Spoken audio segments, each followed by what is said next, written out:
நான் மாணவர்களிடம் பேசும்போது கல்விதான் யாராலும் திருட முடியாத சொத்துன்னு சொல்லி அவர்களை மோட்டிவேட் பண்ணுவேன். அப்படிப்பட்ட கல்வி செல்வத்தை பெற்று முன்னேற்றத்திற்கான முதல் படியில காலடி வைக்கக்கூடிய இளைஞர்களான உங்களுக்கு நான் சொல்லிக் கொள்வது, நாள்தோறும் உலகம் அப்டேட் ஆகிட்டு இருக்கு. அதுக்கு ஈக்குவலா நீங்களும் அப்கிரேட் ஆகணும். தேக்கம் என்பதை உங்களுடைய கேரியர்ல இருக்கக்கூடாது.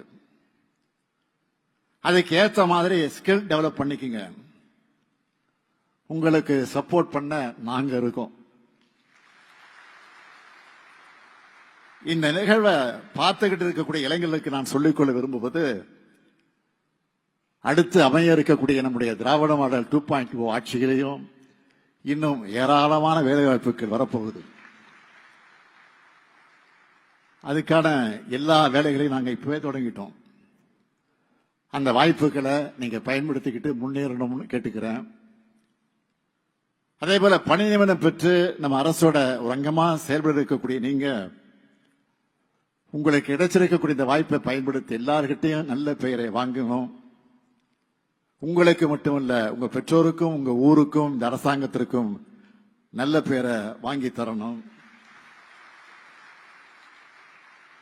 இன்னைக்கு உங்க பெற்றோர் இங்க மகிழ்ச்சியோடு வந்திருக்கிறாங்க. இன்னைக்கு மட்டுமல்ல, அவங்க தினமும் நீங்க மகிழ்ச்சியா பெருமையா அவங்கள வச்சுக்கணும். அப்படி வைத்துக் கொள்ள வேண்டும் என்றால் நீங்க செய்யற பணியை சிறப்பா செய்யணும். உங்ககிட்ட வருகிறவர்களே நீங்க போய் சந்திக்கக்கூடிய இருக்கக்கூடியவர்களுக்கு அன்பா பேசுங்க. அவங்க குறைகளை பொறுமையா கேட்பதுடன் அதனை விரைவாக செயல்படுத்த நீங்க உழைக்கணும். மக்களுக்கு துணையா நாம இருந்தா மக்களும் என்னைக்கு நமக்கு துணையா இருப்பாங்க. கண்ணியத்தோட கடமையாற்றி மக்களுக்கு சேவையாற்ற உங்களை வரவேற்று உங்களுடைய செயல்பாடுகளால அரசுக்கு நல்ல பெயரை வாங்கி தர வேண்டும் என்று கேட்டு விடைபெறுகிறேன். நன்றி, வணக்கம்.